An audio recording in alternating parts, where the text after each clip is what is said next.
Hello, philosophans, and welcome to Thinkbomb number 4, George Lucas and Plato.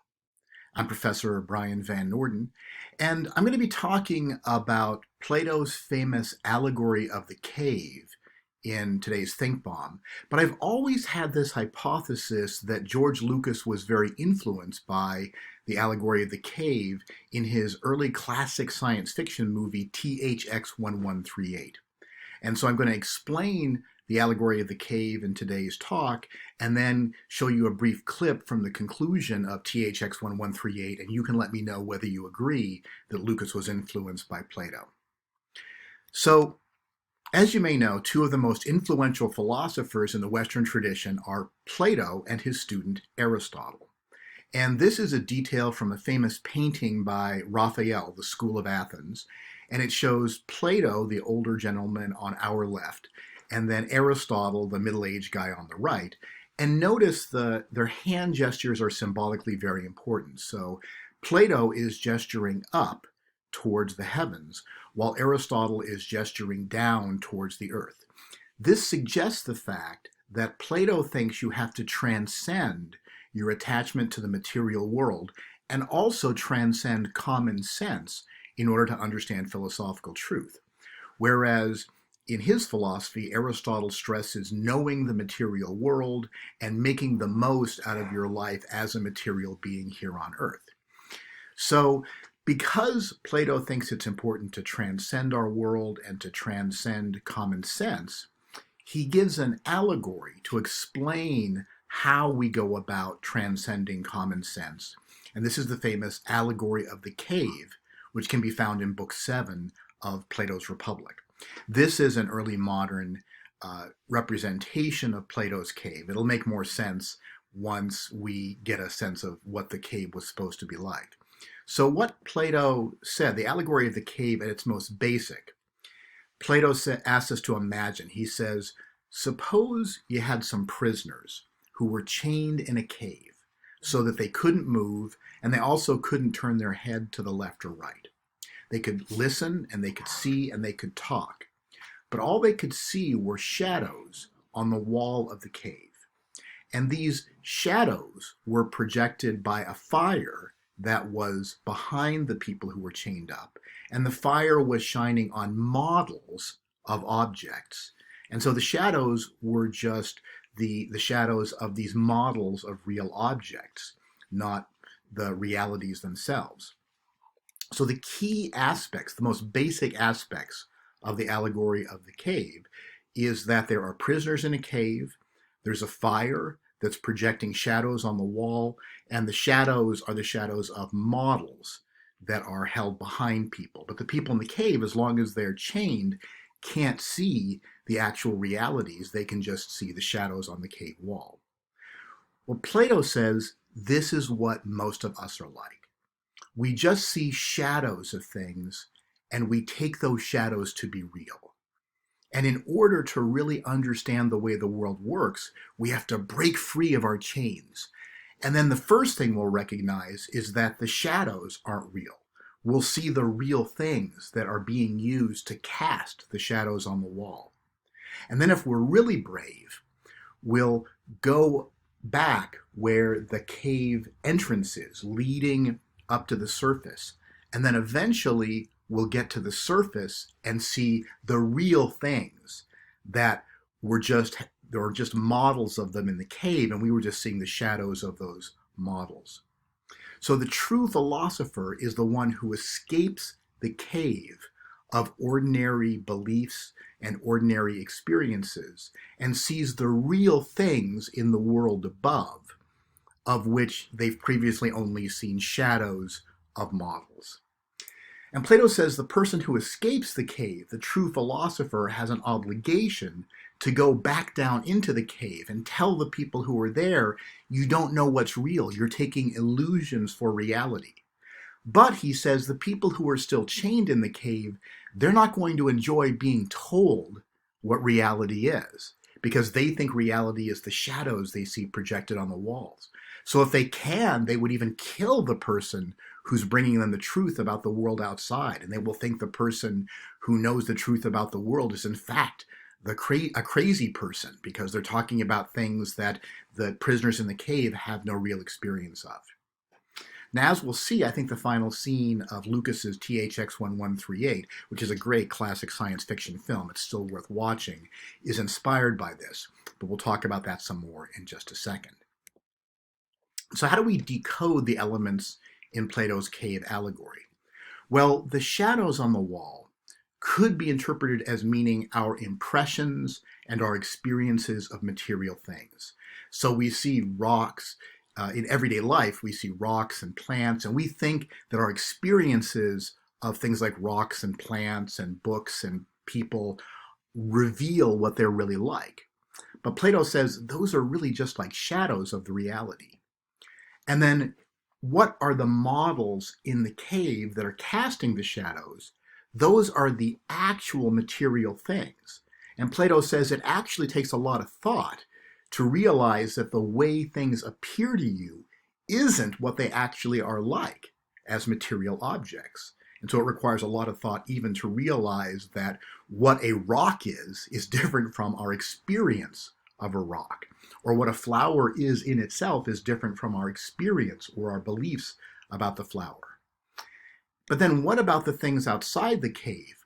Well, Plato says that outside the cave, those things represent what the models are based on, the most real things.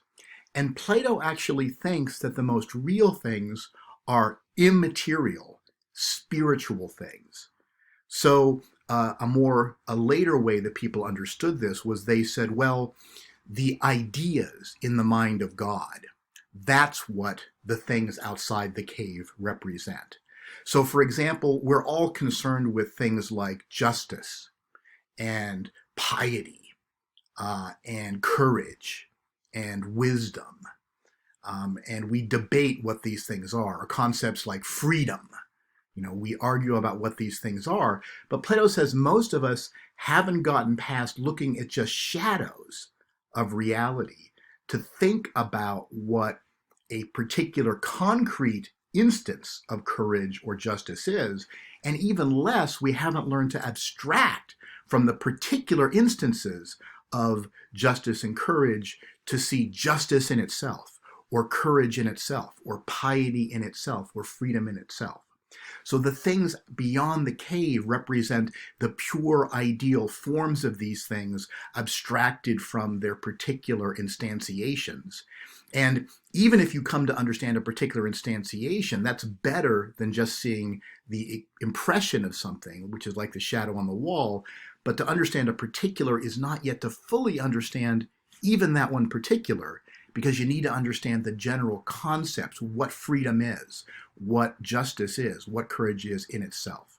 And so this philosophical process where you escape bondage in the cave of appearance and common sense, and you come to understand things as they actually are by escaping the cave, and then you go back and you try to convince people about what reality is like, this is the philosophical voyage, and this is what Plato is illustrating with the allegory of the cave.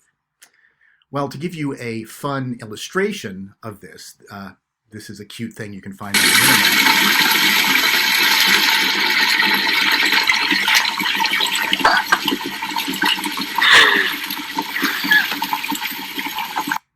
That's adorable. So that pug is trying to drink the shadow of the water instead of actually drinking the water. But Plato says most of us are like that. We want justice. We instinctively have a feeling that there is a thing called justice, and we want justice, and we admire courage, and we admire wisdom. But we're drawn to the shadows of justice and freedom and wisdom that are projected on the wall in front of us. And we don't understand the pure concepts of justice and freedom and courage and wisdom as they exist in themselves outside the cave. And for that reason, we don't even understand the particular instances of justice and freedom and courage and so on that we encounter in everyday life. Now, Plato's ideas actually had a lot of historical influence. So Plato's student Aristotle developed a physics for describing the world, and Aristotle's physics really just follows common sense. Aristotle says the sun revolves around the earth and the earth doesn't move. Why? Because the earth, it doesn't feel like the earth is moving, and it looks like the sun is moving. Aristotle said that heavier objects fall faster than lighter objects. Why would you think that? Well, try dropping a stone and dropping a leaf. The stone will land first. And Aristotle thought that an object in motion will slow down and stop moving unless something keeps pushing it. Now, Plato, of course, didn't come up with modern natural science. People like Copernicus and Galileo and Newton did. But Galileo was very clear about the fact that he was deeply influenced by Platonic ideas. And we forget that a large part of what modern science had to convince people of was that common sense is often wrong. It doesn't feel like the Earth is moving, but the Earth is in fact spinning like a top while also revolving very fast around the sun, although it doesn't feel like that's happening. All objects fall at the same acceleration if you neglect air resistance. It's unintuitive, but if you drop a leaf and a stone in a vacuum, they will land at the same time. They'll accelerate at the same time and land at the same time. In addition, an object in motion will stay in motion forever unless a force acts on it. These things seem unintuitive to common sense, but we can actually prove through using reasoning that they're true. So Plato's ideas actually help the development of modern science. Plato's ideas have also inspired many people who have challenged common sense. So, for example, Martin Luther King Jr. said that his favorite book next to the Bible was Plato's Republic. Why? Because he liked the idea he found in the Republic that we have to transcend the common sense of our era. And of course, the common sense of King's era was segregation. And King, in a famous letter, the letter from Birmingham jail, where he defended his actions in peaceful resistance to segregation and peaceful protest, cited Socrates, the earlier philosopher who really influenced Plato. King said, just as Socrates felt that it was necessary to create a tension in the mind so that individuals could rise from the bondage of myths and half-truths to the unfettered realm of creative analysis and objective appraisal, we must see the need of having non-violent gadflies to create the kind of tension in society that will help men to rise from the dark depths of prejudice and racism to the majestic heights of understanding and brotherhood. And the phrase gadflies is an explicit reference to Socrates, who said that the Athenian people should thank him for asking so many questions because he was like a gadfly that was waking up Athens from its slumbers. Now, does the allegory of the cave have contemporary relevance? I think it does. One thing I didn't really stress in talking about the allegory of the cave is that Plato says that the models that cast the shadows in the cave are being held and moved around by people. Who are the people who are moving those models around that cast the shadows on the wall and that create our opinions?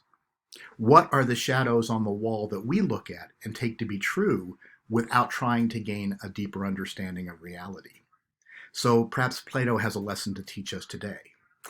But again, I've always thought that George Lucas's classic science fiction film, THX 1138, was influenced by Plato's ideas. And in particular, what we find in THX 1138 is a dystopian vision of the future in which humans live underground and they watch shadows on the wall. They have television programs that keep them entertained.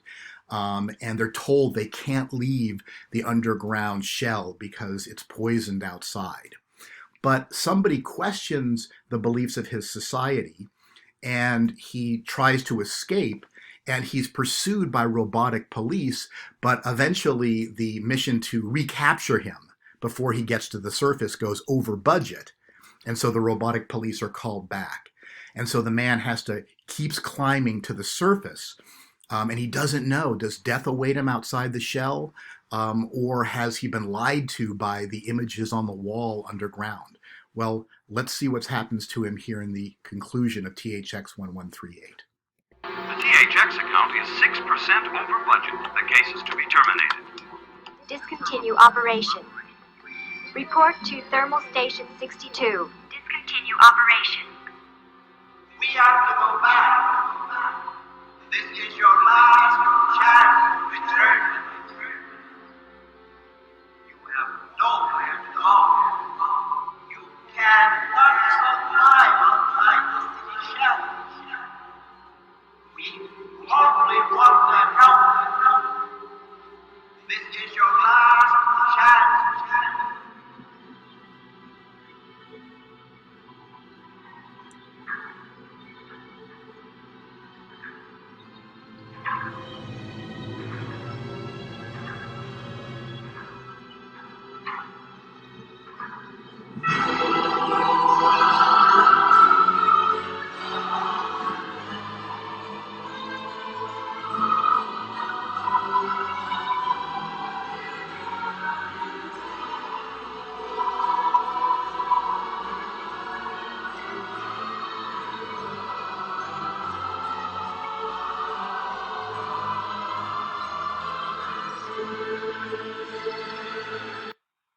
Wow, I still get chills every time I watch this.